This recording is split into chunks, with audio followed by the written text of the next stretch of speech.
Hello and welcome to Accent Excellence. I'm Chuck Leinberger. Coming up on this month's show, we'll introduce you to Dr. Ken Nicely, new superintendent for Roanoke County Public Schools. Also, we'll have an update on our school safety program and our partnership with the Roanoke County Sheriff's Office. All this and more coming up next on Accent Excellence.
Hi and welcome back to Accent Excellence. It's my pleasure to introduce Dr. Ken Nicely, new superintendent for Roanoke County Public Schools. Dr. Nicely, first and foremost, congratulations on becoming the new superintendent for Roanoke County Public Schools. Is this something you ever thought that you would be in?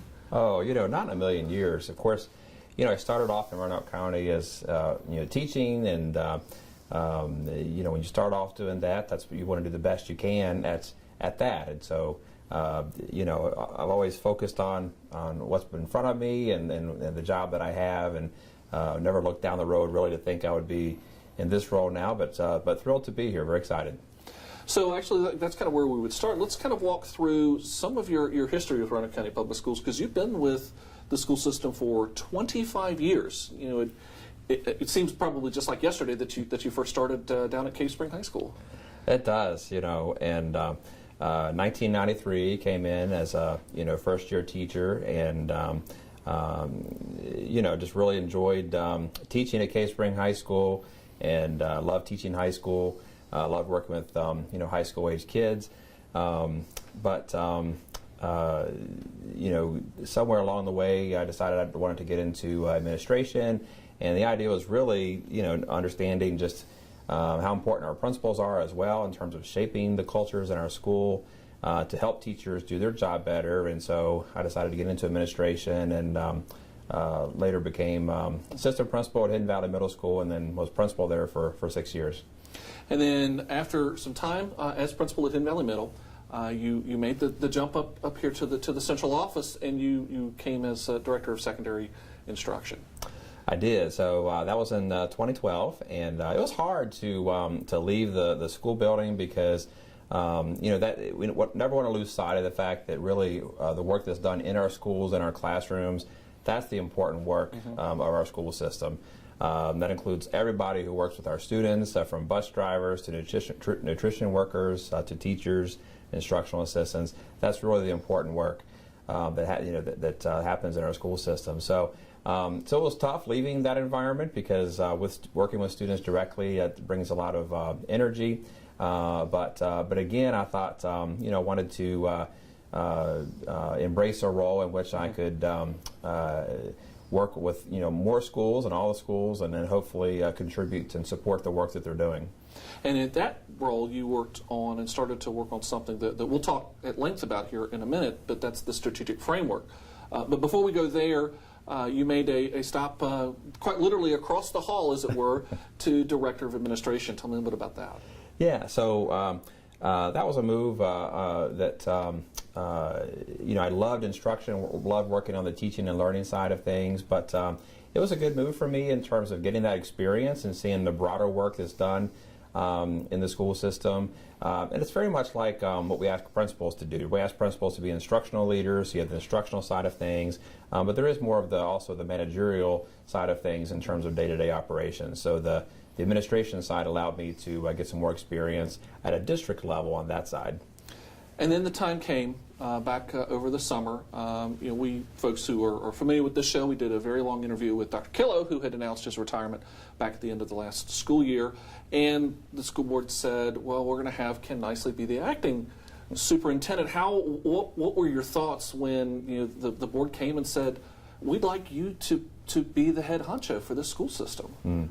Well, right, being asked to step into that role was very humbling, first of all, because you always appreciate the confidence that people have in you, and really as somebody who has invested a lot of time and energy and has a heart for the students and the staff of Roanoke County Schools. My main desire was to do anything that I could to ease the school system through that transition and help our community and our students and our staff know that things are going to move forward in a positive direction. And so stepping in the acting superintendent role was a way that I felt like I could do that. And I'll quote directly the words of Jason Moretz, who was the chairman of the school board, who said in the announcement when Dr. Nicely was made the permanent superintendent, he said, quote, "We have the right man for the job right here." How much, I can't imagine higher praise than that. Well, it's certainly, again, an honor. And, you can interview somebody for a job, and I feel like I have been sort of interviewing for this job for about 25 years. And not that you make everybody happy all the time, but hopefully you make good decisions, and people understand who you are as a person, where your heart is, and can trust your leadership. And so I really, again, appreciate the confidence of the school board and all the outpouring of support that I've received from folks across the school division. It's really been overwhelming. You've been sitting in the superintendent's chair for several weeks, in fact, even a couple of months now. Anything so far that's been especially interesting? Well, one thing that comes to mind, it kind of goes back to the idea of being more closely connected with what's happening in the schools. It's, really try to make it a point to be as visible as I can. I've loved each morning. I haven't done it every morning, but most mornings I find myself at one of the schools just greeting kids. They come off of the school buses or the car rider line, and wow, it's been so great to see what the work that our principals do, our assistant principals, all the staff out there greeting kids, making sure they get into the school safely and just are welcomed in the day. So it's been a lot of fun, and as I find, of course, there's 27 schools, and as I get around to the different ones, it's been kind of fun to get to one and somebody say, well, gosh, we've been wondering when you're going to get to our school, because it's kind of almost created an expectation that I'm actually going to go around and visit that as people look and see what's on Twitter and things like that. So that's been a lot of fun to see that sort of interest and enthusiasm. Yeah, I hear their T-shirts going now, the Nicely Tour with tour dates and all that kind of thing like that. What would you say, looking back 25 years ago, and as you said, this is something you would have never thought that you would be sitting here in the superintendent's office. But 25 years of experience as a teacher, as an administrator, as a central office administrator, and a true district leader, how have those experiences influenced you in drawing upon them now that you are a superintendent? That's a good question. I think at the end of the day, Chuck, it goes back to what we're about as a school system. The heart of what we do is the teaching and learning that takes place in our classrooms. And of course, none of that takes place in a vacuum. I mean, we want our kids to feel safe. We want to have the supports in place to make sure there's a good culture that surrounds that. But when I started off as a teacher, I wanted to be the best teacher that I could, and I've really not considered myself ever to have stopped being a teacher. So even as a principal, I really enjoyed leading staff through professional development and continuing to lead adults in their learning, and really I don't see that changing. I mean, I really enjoy working with staff, and if somebody wants to invite me to come teach some with students, I would love to do that, because to me that's the most important thing that we do. So that's sort of the common thread. There's your call right there. Dr. Nicely, guest instructor. Looking forward now, what do you see as some of the opportunities that we have as a school district, and also maybe some of the challenges? Wow. One of the things that we really want to kind of continue to emphasize is what we're about as a school system. And so the work that we began about 5 years ago in developing what we call our Sea Change strategic framework, these are really sort of aspirational statements about what we want learning to look like and all the conditions to take that need to be in place to make that happen. That's not changing. Those goals, those aspirations, those ideals are still important. They're still relevant, and we're going to do everything we possibly can to continue to work on all the aspects of that until that's sort of a guaranteed outcome in all 27 schools and all of our classrooms. And so that is part of the challenge, is to continue to work really hard at those really important things that we say that we're about. And you can go back into the Accent Excellence archive for interviews that both Dr. Nicely and I and Dr. Stegall have done, taking a very, very deep dive into the strategic framework and what that's all about. From here, though, what do you see as some of your next kind of your goals for leadership for the district, for the next year or two? Yeah. So of course, we want to make sure that we're keeping the main things the main thing. And so, our business is education, but again, to make that happen, we have to focus on making sure that our students feel safe, not only physically, but emotionally safe, that we're creating an environment in which kids have that sense of belonging, they enjoy being in our schools. So those are some things that are very important priorities for us. Once that is in place, that's what creates the condition for the ideals of what we call deeper learning, where students really are developing those skills that we talk about that are really going to prepare them for life beyond K-12 education.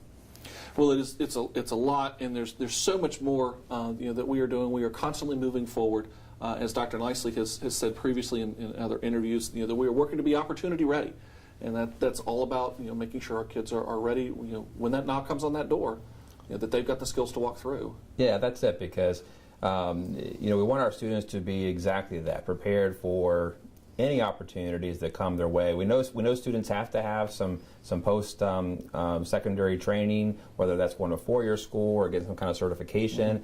But there are so many pathways that are out there for students, and so we wanted to prepare them to follow their dreams and put them on a pathway for success.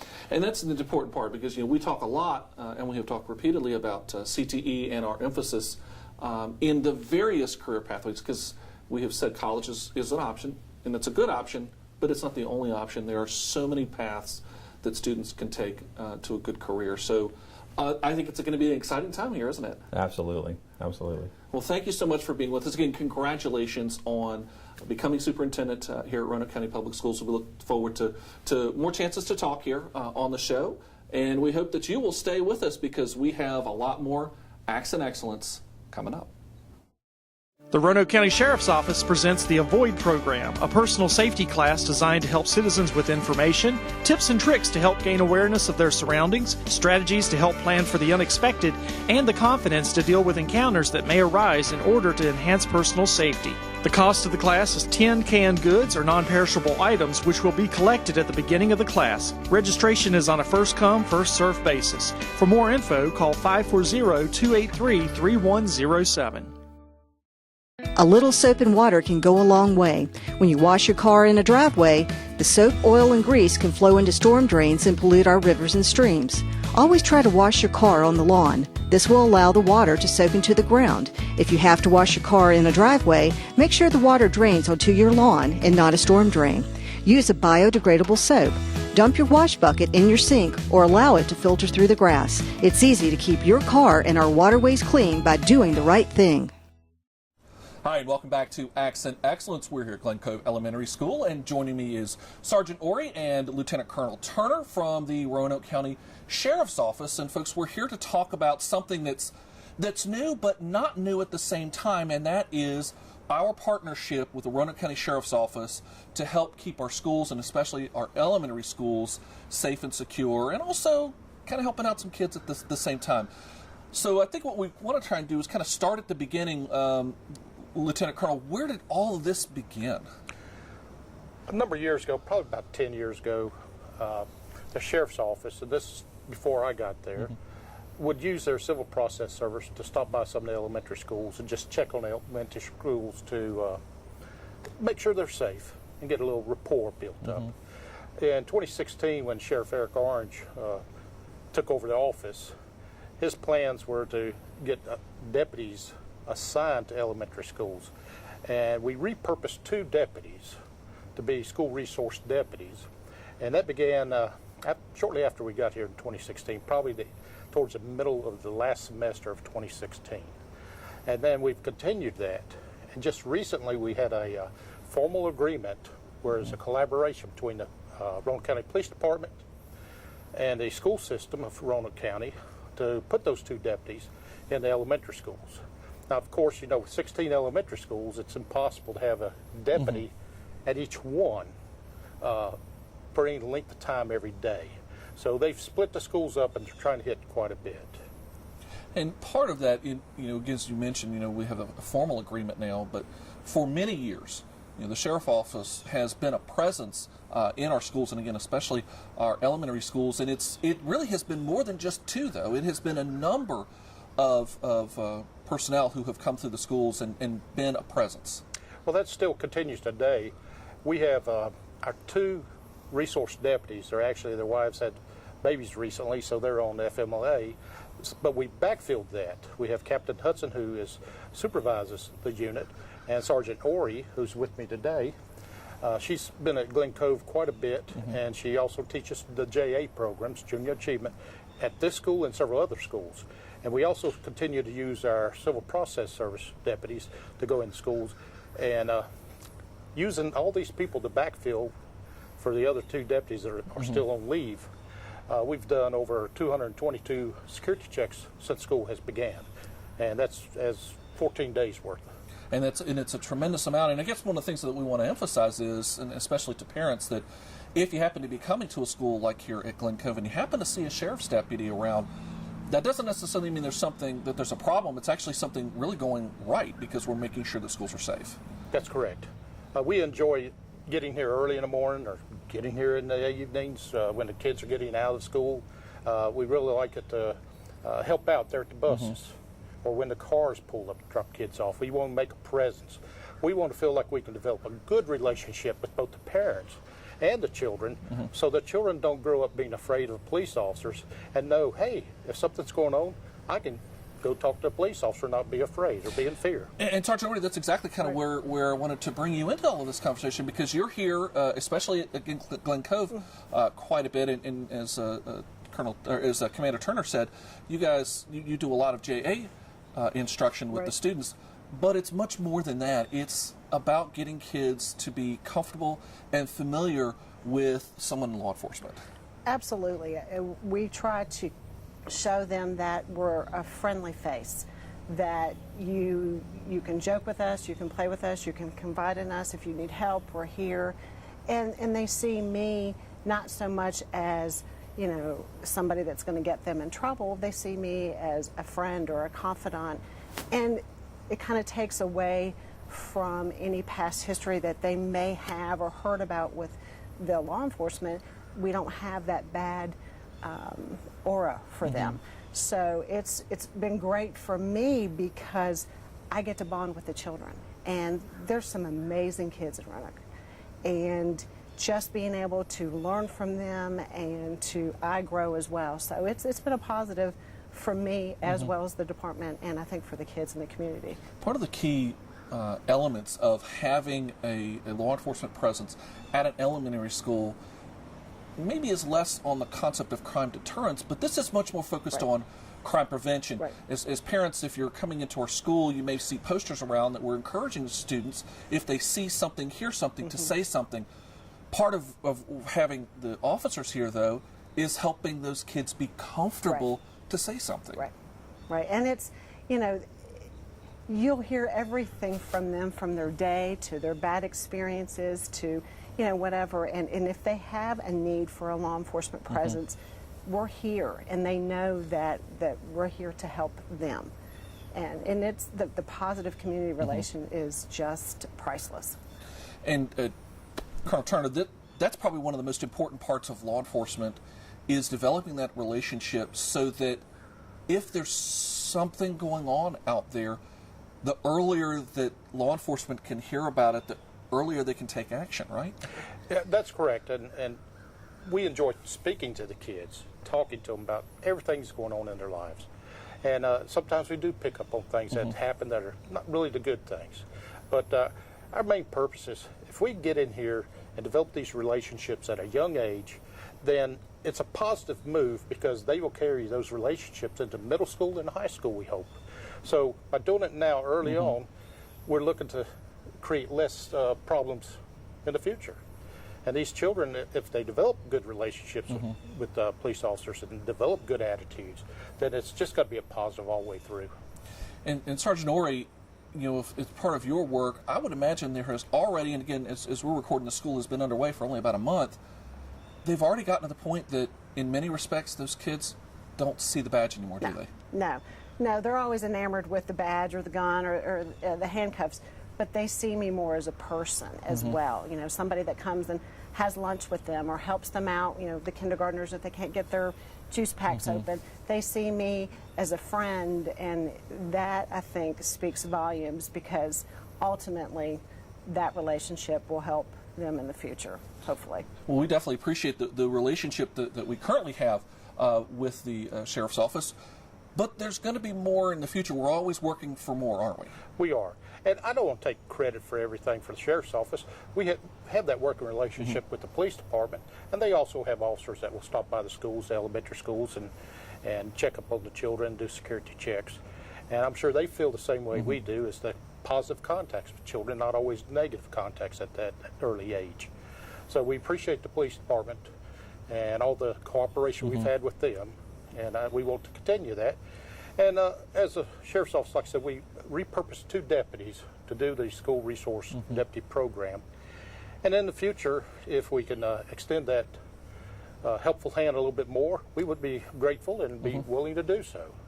So it's just one of those things that we take pride in and hope everybody else does, and everybody supports it, and we love it. It's been a fantastic program. And one other just piece to kind of mention, as Colonel Turner mentioned, there's a bit of a random element to this, isn't there? Yes. So that, sometimes you'll see deputies, sometimes you might not, and that's part of that also is to keep that spontaneity. Right. We do not go to every school at a certain day or certain time. We just can't get scheduled that way. So if there is something going on, people never know when we're going to show up. And that's the way, because we don't have somebody in school 8 hours a day, that's the way it should be, just random. And good spontaneity, and again, it's part of our relationship. So again, we greatly appreciate the Sheriff's Office for their partnership with us here at Roanoke County Public Schools. And again, we want to thank our parents and our students because they are also working very closely with our sheriff's deputies. We want them to be comfortable. Again, our students to be able to speak to folks like Sergeant Ori or Colonel Turner here. So guys, we want to thank you guys so much, and we look forward to a continued great relationship with the Sheriff's Office. And again, of course, as Colonel Turner mentioned, our thanks to the police department as well. But we want you to stay right there because we've got a lot more Accent Excellence still to come. Did you know the Roanoke County Sheriff's Office provides the Identify a Kid program to the public? This free program provides parents with an identification card of their child, including a photograph, name, address, height and weight, blood type, social security number, and other important info. Along with the ID card, upon request, they can also fully fingerprint your child. This program is offered at most civic events that are geared towards children, or you can schedule an appointment. For more info, call 540-283-3107. A house will always look like a house, but what makes a house a home? Laughter. Kindness. Oh, there it is. Love. Hope. Family. Could you provide a home to a local youth in need? Learn more about foster care today and help make a house a home.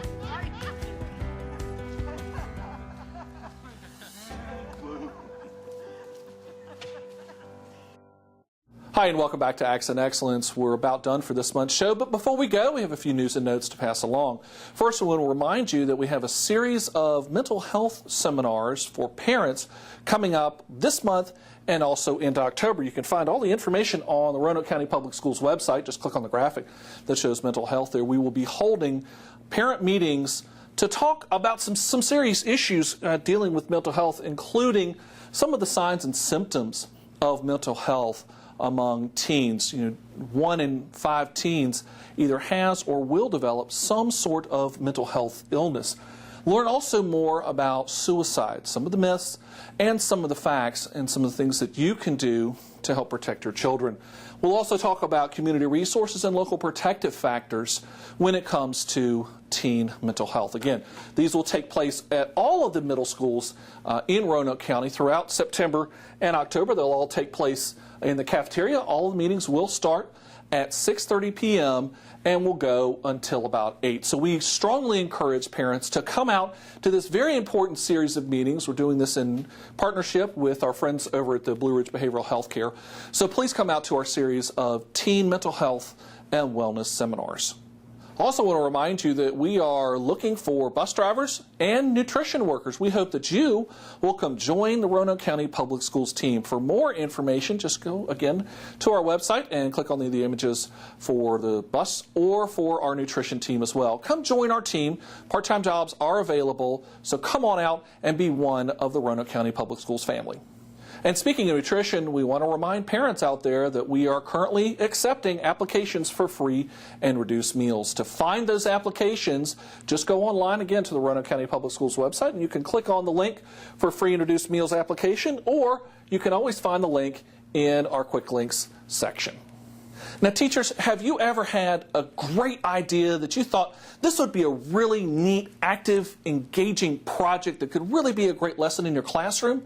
Well, now's the time to turn that lesson into reality. You can submit for a teacher grant from the Roanoke County Public Schools Education Foundation. To learn more and to download the grant application, just go online to the Roanoke County Public Schools website, click on Departments, and then Education Foundation, and then, of course, select Teacher Grants. You'll find the application here in a Word document. Just download that and fill it in. Now, remember, the application must be received no later than October the 19th here at the Roanoke County Public Schools Central Office. We're looking to fund very interesting, engaging, STEM-oriented projects that provide a rigorous learning experience. So you can learn more about the teacher grant process. And of course, we also want to thank all of the sponsors for the Education Foundation for helping make these teacher grant applications possible.